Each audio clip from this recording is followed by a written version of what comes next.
क्या दोस्तों आपको पता है इस्हाक हर्जोग किस देश के नए राष्ट्रपति बनेंगे? हाल ही में किस देश ने अपनी जनसंख्या नीति में बदलाव किया है? भारत में कौन सी वैक्सीन का बच्चों पर नैदानिक परीक्षण किया गया? ऐसे ही 13 बड़ी खबरों को कवर करते हुए हमने आज का बोले तो 4 जून 2021 का करंट अफेयर का वीडियो तैयार किया है। क्वालिटी की दृष्टि से बेस्ट यह वीडियो आप लास्ट तक देखें। लास्ट में मैं आपसे एक क्वेश्चन पूछूंगा जिसका आंसर आपको नीचे कमेंट बॉक्स में देना है। और अभी तक आपने हमारी जीके 2020 चैनल को सब्सक्राइब नहीं किया है तो सब्सक्राइब कीजिए, पास में जो बेल आइकन है उसे भी प्रेस कर दीजिए क्योंकि आने वाले हर एक वीडियो की अपडेट आपको सबसे पहले मिले। चलिए बिना वक्त गवाए स्टार्ट करते हैं पहले क्वेश्चन से। पहला क्वेश्चन, किस देश ने हाल ही में जनसंख्या नीति में बदलाव किया है? हाल ही में जनसंख्या नीति में चीन देश ने बदलाव किया है, यानी कि इस क्वेश्चन का सही आंसर है ऑप्शन ए, चीन देश ने अपनी जनसंख्या नीति में बदलाव किया है। चीन में एक दशक में एक बार होने वाली जनसंख्या जनगणना 11 मई को जारी की गई और चीन की जनसंख्या कितनी है? लगभग 1 अरब 41 करोड़ चीन देश की जनसंख्या है और 60 प्लस आयु वर्ग में 264 मिलियन थे। कितने? 60 प्लस आयु के दोस्तों चीन देश में 264 मिलियन बुजुर्ग थे और आबादी का तकरीबन 18.70% हिस्सा यह बुजुर्गों का है और इसीलिए शायद चीन देश ने अपनी जनसंख्या नीति में बदलाव किया है।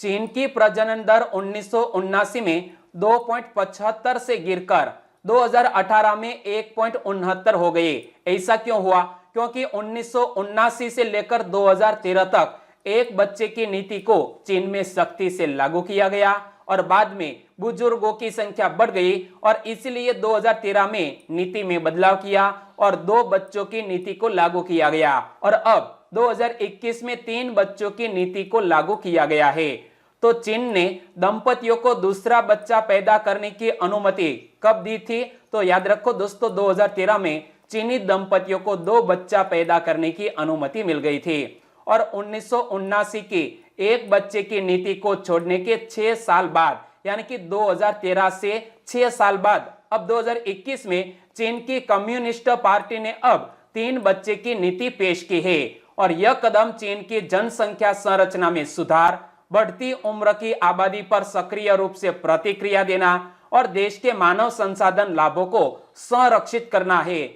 इसी उद्देश्य से जनसंख्या नीति में चीन देश ने बदलाव किया है। और दोस्तों इसी तरह हर क्वेश्चन से जुड़े इंपॉर्टेंट फैक्ट मैं आपके सामने रखूंगा। हमारा यह तरीका आपको अच्छा लगता है लाइक करना मत भूलिएगा।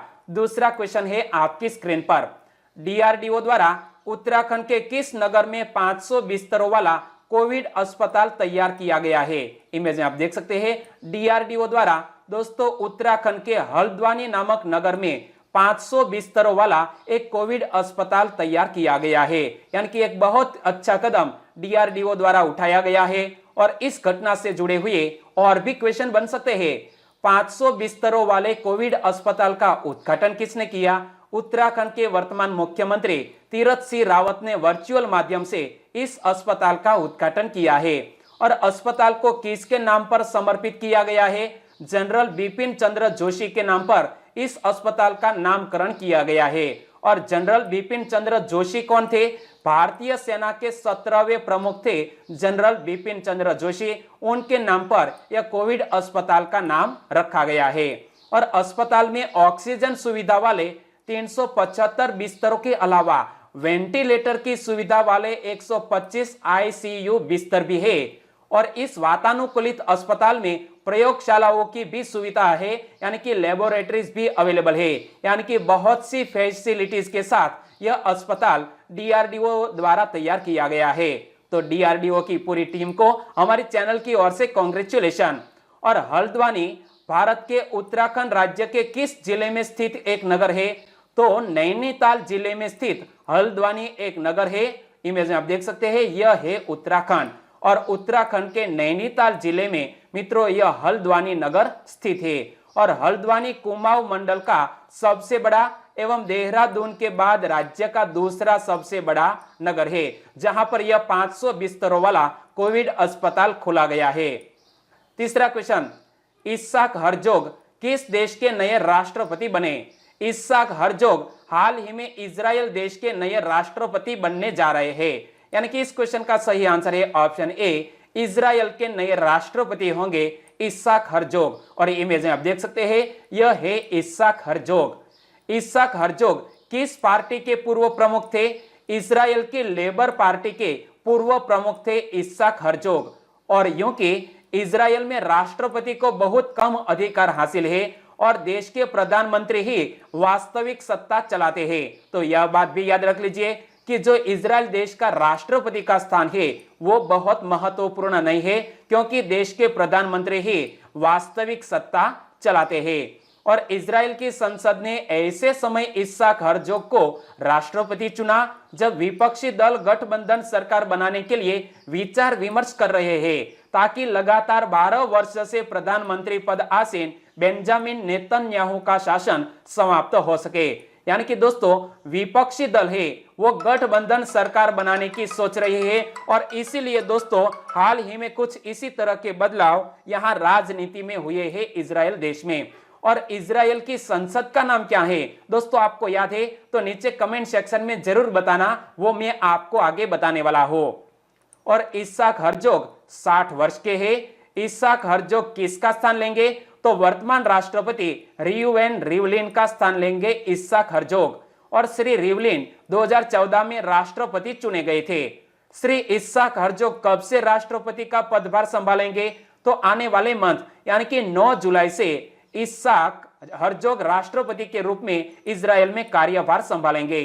और यहां मैंने बात की है इजराइल के संसद के नाम की। तो दोस्तों, विभिन्न देशों में संसद के नाम विभिन्न है, जैसा कि हमारे भारत देश में पार्लियामेंट, तो इसी तरह संयुक्त राज्य अमेरिका की संसद का नाम है कांग्रेस, रूस की संसद का नाम है ड्यूमा, जापान की संसद का नाम है डायट, तो अफगानिस्तान की संसद का नाम है शोरा और इजराइल देश की संसद का नाम है नेसेट। याद रख लिया? एक बार फिर से रिपीट कर लेते हैं।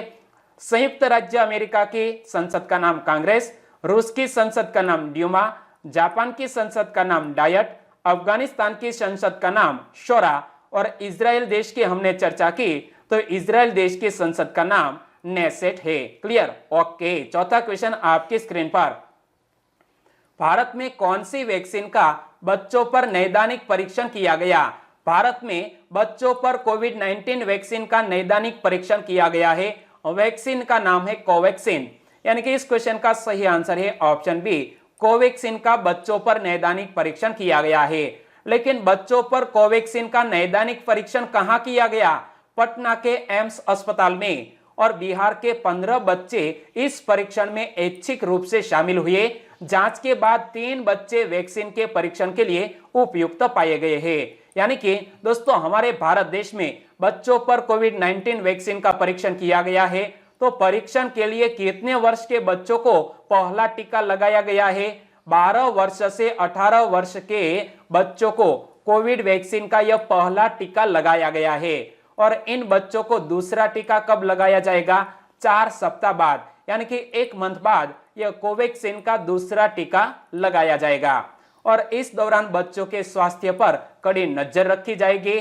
और कोवैक्सीन टीका किसने विकसित किया है? मोस्ट इंपोर्टेंट क्वेश्चन बन सकता है। कोवैक्सीन टीका भारत बायोटेक ने विकसित किया है। यहां पर देखिए, कोवैक्सीन किसने विकसित किया है? भारत बायोटेक ने यह कोवैक्सीन जो कोरोना वायरस की दोस्तों टीके की सैंपल है वो विकसित की है। 5वां क्वेश्चन, निम्न में से किस देश में साइकिल्स फॉर चेंज चैलेंज तेजी से लोकप्रिय हुई है? पिछले साल यह चैलेंज शुरू की गई। कौन सी चैलेंज? Cycle for change. और यह हमारे भारत देश में कोरोना महामारी के दौरान काफी लोकप्रिय हुई है। यानी कि इस क्वेश्चन का सही आंसर है ऑप्शन सी, भारत देश। और दोस्तों 3 जून को हमने वर्ल्ड बाइसिकल डे भी मनाया। और यहां पर पढ़िए, इंडिया साइकिल फॉर चेंज, यह चैलेंज हमने शुरू की थी पिछले साल 10 जुलाई 2020 को। और India cycle for change challenge किसने शुरू की थी? हमारे आवास और शहरी कार्य मंत्रालय ने स्मार्ट सिटी मिशन के तहत इस योजना को शुरू की थी। किसने? हमारे ministry of housing and urban affairs ने इस चैलेंज को शुरू किया है। कोरोना महामारी के फैलाव को रोकने के लिए लगाए गए लॉकडाउन के दौरान बड़ी संख्या में लोगों ने छोटी और मध्यम दूरी की यात्रा के लिए साइकिल को एक बेहतर और सुरक्षित यातायात साधन के रूप में पसंद किया और वर्तमान में भी साइकिल की लोकप्रियता बढ़ रही है। और गुजरात के वडोदरा और हरियाणा के गुरुग्राम जैसे देश के कई शहरों ने तो रंगीन क्रॉस वॉक पेंट करके साइकिल चालकों के लिए यात्रा को और भी सुरक्षित बना दिया है। जी हां दोस्तों, यहां इमेज में आप देख सकते हैं, यह है रंगीन क्रॉस वॉक और यह वडोदरा और गुरुग्राम में तैयार किया गया है ताकि साइकिल चालकों के लिए यात्रा को और भी सुरक्षित बनाया जा सके। और यहां दोस्तों बात करते हैं अब छठे क्वेश्चन की। डेब्यू मैच में शतक जड़ने वाले न्यूजीलैंड के 12वें खिलाड़ी कौन बने? डेब्यू ही मैच में शतक जड़ने वाले न्यूजीलैंड के 12वें खिलाड़ी बन गए हैं डेवॉन कॉनवे। यानी कि इस क्वेश्चन का सही आंसर है option B, Devon Conway. Image में आप देख सकते हैं। हमारी चैनल की ओर से कांग्रेचुलेशन। डेवॉन कॉनवे लॉर्ड्स के ऐतिहासिक मैदान पर अपने डेब्यू मैच में शतक जड़ने वाले तीसरे विदेशी बल्लेबाज बन गए हैं। और दोस्तों ऐतिहासिक लॉर्ड्स का जो मैदान है वहां पर डेब्यू मैच में शतक लगाया है और इसीलिए भी महत्वपूर्ण है यह शतक डेवॉन कॉनवे का। और उनसे पहले हैरी ग्राहम ने 1893 में और सौरव गांगुली ने 1996 में ये कमाल कर चुके हैं। यानी कि तीसरे विदेशी बल्लेबाज बन गए हैं जिन्होंने लॉर्ड्स के ऐतिहासिक मैदान में डेब्यू मैच में शतक लगाया हो। और न्यूजीलैंड के सलामी बल्लेबाज डेवॉन कॉनवे ने डेब्यू मैच में शतक लगाकर किसका रिकॉर्ड तोड़ा है? सौरव गांगुली का तकरीबन 25 साल पुराना रिकॉर्ड था, इसको तोड़ दिया है। और डेब्यू पर लॉर्ड्स में शतक जड़ने वाले छठे बल्लेबाज कौन बने? इसी तरह का क्वेश्चन एग्जामिनेशन में पूछ लिया जाए तो भी हमारा आंसर होगा डेवॉन कॉनवे। और सौरव गांगुली ने लॉर्ड्स से ही टेस्ट में डेब्यू किया था। अपने डेब्यू मैच में उन्होंने इंग्लैंड के खिलाफ 131 रन की शानदार शतकीय पारी खेली थी। और इसी मैच में ही हमारे देश के राहुल द्रविड़ ने 95 रन बनाए थे और द्रविड़ का भी यह डेब्यू मैच था। यानी कि सौरव गांगुली और राहुल द्रविड़ का डेब्यू मैच और शानदार करियर की शुरुआत की थी दोनों ने डेब्यू मैच में। सातवां क्वेश्चन, राष्ट्रीय मानव अधिकार आयोग का नया अध्यक्ष किसको नियुक्त किया गया? नेशनल ह्यूमन राइट्स कमीशन का नया अध्यक्ष नियुक्त किया गया है अरुण कुमार मिश्रा को। यानी कि इस क्वेश्चन का सही आंसर है option A, Arun Kumar Mishra. Image में आप देख सकते हैं। सुप्रीम कोर्ट के पूर्व न्यायाधीश जस्टिस अरुण कुमार मिश्रा को राष्ट्रीय मानव अधिकार आयोग का नया अध्यक्ष नियुक्त किया गया है। और अरुण कुमार मिश्रा इस पद पर नियुक्त होने वाले देश के पहले सुप्रीम कोर्ट के गैर मुख्य न्यायाधीश भी बन गए हैं। और दोस्तों एनएचआरसी के 2 सदस्यों की भी नियुक्ति की गई है। तो जम्मू और कश्मीर हाईकोर्ट के पूर्व मुख्य न्यायाधीश महेश मित्तल कुमार और खुफिया ब्यूरो के पूर्व निदेशक राजीव जैन को भी नेशनल ह्यूमन राइट्स कमीशन के सदस्यों के रूप में नियुक्त किया गया है। और अरुण कुमार मिश्रा ने किसका स्थान लिया? Most important question, justice H L. Dattu. कौन? Justice H L. दत्तू का स्थान लिया है अरुण कुमार मिश्रा ने। लेकिन यह जो एनएचआरसी के अध्यक्ष की नियुक्ति कौन करते हैं, चयन समिति में कौन कौन शामिल होते हैं, वो हमारे लिए मोस्ट इंपोर्टेंट क्वेश्चन है। और कई बार क्लास 1-2 के एग्जामिनेशन में पूछ लिया जाता है। तो याद रखो, राष्ट्रीय मानव अधिकार आयोग के अध्यक्ष की चयन समिति में कौन कौन शामिल होते हैं? देश के प्रधानमंत्री, गृह मंत्री, राज्यसभा के उपसभापति, लोकसभा के अध्यक्ष एवं विपक्ष के नेता, इतने सदस्यों की यह चयन समिति के द्वारा हमारे राष्ट्रीय मानव अधिकार आयोग के अध्यक्ष की नियुक्ति की जाती है। तो हमारे वर्तमान में प्रधानमंत्री है नरेंद्र मोदी जी, गृह मंत्री है अमित शाह जी, राज्यसभा के उपसभापति है हरिवंश जी और लोकसभा के अध्यक्ष ओम बिरला और राज्यसभा में विपक्ष के नेता है मल्लिकार्जुन खड़गे। और इन सभी सदस्यों की बनी चयन समिति ने राष्ट्रीय मानव अधिकार आयोग के अध्यक्ष की नियुक्ति की है। यानी कि अरुण कुमार मिश्रा हमारे एनएचआरसी के अध्यक्ष बन गए हैं। 8वां क्वेश्चन, हाल ही में झलक पुरस्कार 2021 किसको प्रदान किया गया? झलक प्राइज 2021 प्रदान किया गया है जेनिफर नानसुबुगा मकुम्बी और पैट्रिस लॉरेंस दोनों को। यानी कि इस क्वेश्चन का सही आंसर है ऑप्शन ए और बी, दोनों को यह झलक पुरस्कार 2021 प्रदान किया गया है। नाम मत भूलिएगा, जेनिफर नानसुबुगा मकुम्बी और पैट्रिस लॉरेंस। तो यह एक साहित्यिक पुरस्कार है और यह दिया गया है यह दोनों महिलाओं को। तो देखो, युगांडा की लेखिका जेनिफर नानसुबुंगा मकुम्बी को उनके उपन्यास द फर्स्ट वुमन और द फर्स्ट वुमन नामक उपन्यास की फ्रंट पेज इमेज में देख सकते हैं, जिसकी लेखिका नाम है जेनिफर नानसुबुंगा मकुम्बी, और इमेज में यह लेखिका को भी देख सकते हैं। और दूसरी है ब्रिटिश लेखिका पैट्रिस लॉरेंस। पैट्रिस लॉरेंस को उनके युवा वयस्क कथा साहित्य 8 पीसेज ऑफ सिल्वा, क्या 8 पीसेज ऑफ सिल्वा के लिए झलक पुरस्कार 2021 प्रदान किया गया है। और 8 पीसेज ऑफ सिल्वा नामक जो किताब है इसकी फ्रंट पेज इमेज में आप देख सकते हैं, जिसकी लेखिका है पैट्रिस लॉरेंस। और झलक पुरस्कार से जुड़े हुए 4 मोस्ट इंपोर्टेंट क्वेश्चन है कि झलक पुरस्कार किसके द्वारा स्थापित किया गया है। लेखक निकेश शुक्ला, सनी सिंह और मीडिया डाइवर्सिफाइड द्वारा यह झलक पुरस्कार को स्थापित किया गया। और पहली बार झलक पुरस्कार कब दिया गया? वर्ष 2017 में पहली बार झलक पुरस्कार दिया गया है। और झलक पुरस्कार किसको दिया जाने वाला एक वार्षिक साहित्यिक पुरस्कार है? ब्रिटिश या ब्रिटेन निवासी अश्वेत, एशियाई और अल्पसंख्यक जाति के लेखकों को यह झलक पुरस्कार दिया जाता है। और झलक पुरस्कार में क्या प्रदान किया जाता है? 1000 पाउंड की पुरस्कार राशि झलक पुरस्कार के तहत प्रदान की जाती है लेखकों को। 9वां क्वेश्चन, हाल ही में सुर्खियों में रहा मिनी किट कार्यक्रम किसके वितरण से जुड़ा हुआ है?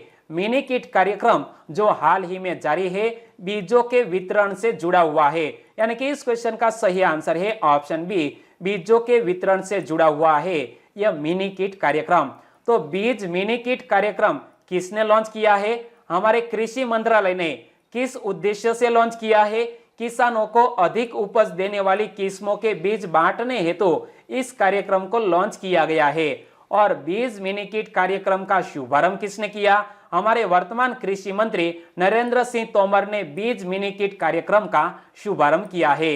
और किसानों को दलहन और तिलहन की ऊंची पैदावार वाली बीजों का वितरण इस योजना के तहत किया जाएगा। और ये मिनी किट किसके द्वारा उपलब्ध कराई जा रही है? राष्ट्रीय बीज निगम लिमिटेड, नेफेड और गुजरात राज्य बीज निगम एजेंसी जैसी राष्ट्रीय एजेंसियों के द्वारा यह किट उपलब्ध कराई जा रही है। और केंद्र सरकार बीज मिनी किट कार्यक्रम को किस मिशन के तहत वित्त पोषण कर रही है? केंद्र सरकार नेशनल फूड सिक्योरिटी मिशन यानी कि राष्ट्रीय खाद्य सुरक्षा मिशन योजना के तहत इस योजना को वित्त पोषित कर रही है।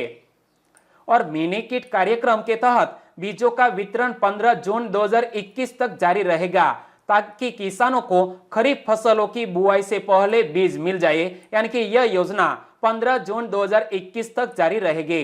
10वां क्वेश्चन, वैश्विक पहल mission innovation clean tech exchange किसने लॉन्च किया है? एक वैश्विक पहल जिसका नाम है mission innovation clean tech exchange, जिसको लॉन्च किया है हमारे भारत देश ने, यानी कि इस क्वेश्चन का सही आंसर है ऑप्शन डी, भारत देश। तो भारत ने एक वैश्विक पहल mission innovation clean tech exchange launch किया, जो स्वच्छ ऊर्जा नवाचार में तेजी लाने के लिए सदस्य देशों में एक नेटवर्क तैयार करेगा। चिली द्वारा आयोजित innovating to net zero summit में वर्चुअल रूप से हमारे भारत देश ने इस वैश्विक पहल को लॉन्च किया है। और 23 सरकारों के बीच भारत ने सामूहिक रूप से साहसिक नई योजनाएं शुरू की और स्वच्छ ऊर्जा अनुसंधान, विकास और प्रदर्शनों में वैश्विक निवेश को बढ़ावा देने के लिए 1 दशक के नवाचार का नेतृत्व हमारे भारत देश ने किया है। और पेरिस समझौते और नेट जीरो पाथवे की दिशा में कार्यवाही में तेजी लाने के लिए इस पूरे दशक के लिए स्वच्छ ऊर्जा को सस्ती, आकर्षक और सुलभ बनाने का लक्ष्य रखा गया है पेरिस समझौते में। और दोस्तों 2050 तक हमारा जो जलवायु परिवर्तन में चेंजेस हो रहे हैं, तापमान तेजी से बढ़ रहा है, इसको कम करने के लिए भी पेरिस समझौता किया गया है। और मिशन इनोवेशन 2.0 वैश्विक मिशन इनोवेशन पहल का दूसरा चरण है, जिसे 2015 के संयुक्त राष्ट्र जलवायु सम्मेलन में पेरिस समझौते के साथ शुरू किया गया था। और अब बात करते हैं 11वें क्वेश्चन की। किस देश की नौसेना के सबसे बड़े युद्धपोत खार्ग में सबसे पहले आग लग गई और ओमान की खाड़ी में बाद में डूब गया? तो यह दोस्तों ईरान देश का सबसे बड़ा युद्धपोत था, जिसका नाम था खार्ग। खार्ग में सबसे पहले आग लग गई और बाद में ओमान की खाड़ी में डूब गया, यानी कि इस क्वेश्चन का सही आंसर है ऑप्शन बी, ईरान देश का यह युद्धपोत था। इमेज में आप देख सकते हैं, सबसे पहले इस युद्धपोत में आग लगी और बाद में वो समुद्र में डूब गया। तो ईरानी नौसेना के सबसे बड़े युद्धपोत में लगी आग और यह ओमान की खाड़ी में बाद में डूब गया और अभी तक इसके कारणों का पता नहीं चल पाया है। खार्ग बेड़े में अन्य पोतों को आपूर्ति करता था और प्रशिक्षण अभ्यास में हिस्सा लेता था और यह ईरानी बंदरगाह जस्क के पास डूब गया है। कहां पर? एक ईरानी बंदरगाह है जिसका नाम है जस्क, इसके आसपास यह जो युद्धपोत है वो डूब गया। और IRIS खार्ग में IRIS का पूर्ण स्वरूप क्या होता है? तो IRIS का पूर्ण स्वरूप Islamic Republic of Iran navy होता है। जिस तरह हमारे भारत देश में कोई भी युद्धपोत होता है इसे हम बोलते हैं INS तलवार, INS कोलकाता। तो इसी तरह दोस्तों ईरान में इस तरह के नाम होते हैं। और खार्ग युद्धपोत का नाम किसके नाम पर रखा गया था? खार्ग नामक एक द्वीप है, इसी द्वीप के नाम पर खार्ग युद्धपोत का नाम रखा गया था। और खार्ग द्वीप कहां पर स्थित है? फारस की खाड़ी में यह खार्ग द्वीप स्थित है, बहुत बड़ा द्वीप है। और IRIS खार्ग को किसने बनाया था? यूनाइटेड किंगडम में स्वान हंटर द्वारा इस युद्धपोत को बनाया गया था। और IRIS खार्ग को आधिकारिक तौर पर कब लॉन्च किया गया था? वर्ष 1977 में इसको लॉन्च किया गया था और यह टन भार के आधार पर ईरान का सबसे बड़ा नौसैनिक पोत था जो हाल ही में जल समाधि यानी कि जलमग्न हो गया है। 12वां क्वेश्चन, विश्व स्वास्थ्य संगठन यानी कि वर्ल्ड हेल्थ ऑर्गेनाइजेशन के कार्यकारी बोर्ड का अध्यक्ष किसको नियुक्त किया गया? वर्ल्ड हेल्थ ऑर्गेनाइजेशन के कार्यकारी बोर्ड का अध्यक्ष नियुक्त किया गया है डॉक्टर पैट्रिक अमोथ को। यानी कि इस क्वेश्चन का सही आंसर है डॉक्टर पैट्रिक अमोथ, जिन्होंने स्थान लिया है हमारे भारत देश के डॉक्टर हर्षवर्धन का। इमेज में आप देख सकते हैं डॉक्टर पैट्रिक अमोथ को। डॉक्टर पैट्रिक अमोथ कौन है? केन्या के स्वास्थ्य मंत्रालय के कार्यवाहक महानिदेशक है। और डॉक्टर पैट्रिक अमोथ को 1 वर्ष की अवधि के लिए विश्व स्वास्थ्य संगठन के कार्यकारी बोर्ड का अध्यक्ष नियुक्त किया गया है। नाम मत भूलिएगा, डॉक्टर पैट्रिक अमोथ। और यह घोषणा 2 जून 2021 को WHO के कार्यकारी बोर्ड के 149वें सत्र के दौरान हमारे निवर्तमान अध्यक्ष डॉक्टर हर्षवर्धन द्वारा की गई थी। और डॉक्टर पैट्रिक अमोथ ने किसकी जगह ली? इसी तरह का क्वेश्चन एग्जामिनेशन में आए तो हमारे केंद्रीय स्वास्थ्य मंत्री भारत सरकार डॉक्टर हर्षवर्धन की जगह ली है डॉक्टर पैट्रिक अमोथ ने। और डॉक्टर हर्षवर्धन 2023 तक WHO के कार्यकारी बोर्ड के सदस्य बने रहेंगे। जी हां, 2023 तक WHO के कार्यकारी बोर्ड के सदस्य हमारे डॉक्टर हर्षवर्धन बने रहेंगे। और यहां हम बात करते हैं केन्या देश की। तो केन्या की कैपिटल का नाम है नैरोबी, केन्या की करेंसी है केन्याई शिलिंग और केन्या के राष्ट्रपति कौन है? Uhuru Kenyatta. क्या नाम है? उहुरु केन्याटा, केन्या के वर्तमान राष्ट्रपति। 13वां क्वेश्चन, TM काल्यानन का निधन हो गया, वे कौन थे? TM काल्यानन का निधन हो गया, वे संविधान सभा के अंतिम जीवित सदस्य थे। यानी कि इस क्वेश्चन का सही आंसर है ऑप्शन डी, संविधान सभा के अंतिम जीवित सदस्य TM काल्यानन का उम्र संबंधी बीमारियों के कारण 101 वर्ष की आयु में निधन हो गया है। भारतीय संविधान सभा के अंतिम जीवित पूर्व सदस्य TM काल्यानन गोंडर का 101 वर्ष की आयु में निधन हो गया। उन्होंने 1952 और 1967 के बीच तमिलनाडु में विधान परिषद के सदस्य और 3 बार विधायक के रूप में भी कार्य किया है। और TM काल्यानन के बारे में मैं आपको आगे बताऊं तो TM काल्यानन कथित तौर पर संविधान सभा में सबसे कम उम्र के सदस्य और भारत की पहले अनंतिम संसद के सदस्य भी थे, जिसका हाल ही में 101 साल की आयु में निधन हो गया है। और अब बात करते हैं लास्ट वीडियो के क्वेश्चन के। लास्ट वीडियो में मैंने आपसे क्वेश्चन पूछा था, वज्र कवच नामक कीटाणु शोधन प्रणाली किसने विकसित की है? वज्र शोधन नामक एक कीटाणु शोधन प्रणाली विकसित की है इंदिरा वाटर नामक एक स्टार्टअप ने। यानी कि इस क्वेश्चन का सही आंसर था इंदिरा वाटर। लगभग सभी दोस्तों ने इस क्वेश्चन का बिल्कुल सही आंसर दिया है। इनमें से कुछ सब्सक्राइबर फ्रेंड के नाम लेना चाहूंगा तो वो है मुकुल कुमार सिंह, कन्हैया लाल, HR हंसा, जमोड प्रवीण, नैना शर्मा रमेश, चौधरी प्रतीक, नीलोफर मीर, कमलेश डोडिया। हमारे और भी सब्सक्राइबर फ्रेंड है जिन्होंने इस क्वेश्चन का बिल्कुल सही आंसर दिया है। वो है नीलेश पाटनवाड़िया, सागर चावड़ा, हितेश राठवा, सोलंकी शैलेश कुमार, सेनवा संजय, पूजाबा जाला जाडेजा, परेश वाघेला, पटेल उर्वशी। हमारे और भी सब्सक्राइबर फ्रेंड है जो डेली आंसर लिखते हैं, वो है विजय सावड़िया, परमार खुशबू, हितेश सोलंकी, सुमित्रा भूरिया, रेखा नीनामा, राहुल कुमार, नीलेश कीकर, अर्पिता सोलंकी। सभी दोस्तों को बहुत बहुत धन्यवाद। और आज की वीडियो का क्वेश्चन ए रहा स्क्रीन पर, हरित पर्व कहां मनाया जाएगा? 4 राज्यों के नाम आपकी स्क्रीन पर है और कल ही दोस्तों हरित पर्व के बारे में मैंने आपको डिटेल में बताया था।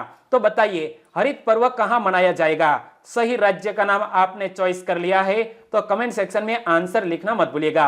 और वीडियो वाकई में आपको अच्छा लगा है, हेल्पफुल लगा है तो आपके दोस्तों को फेसबुक, व्हाट्सएप या टेलीग्राम के जरिए इस वीडियो की लिंक शेयर करना मत भूलिएगा। बस छोटी सी उम्मीद के साथ वीडियो खत्म करते हैं, फिर मिलेंगे नए करंट अफेयर वीडियो के साथ। तब तक के लिए टेक केयर एंड जय हिंद।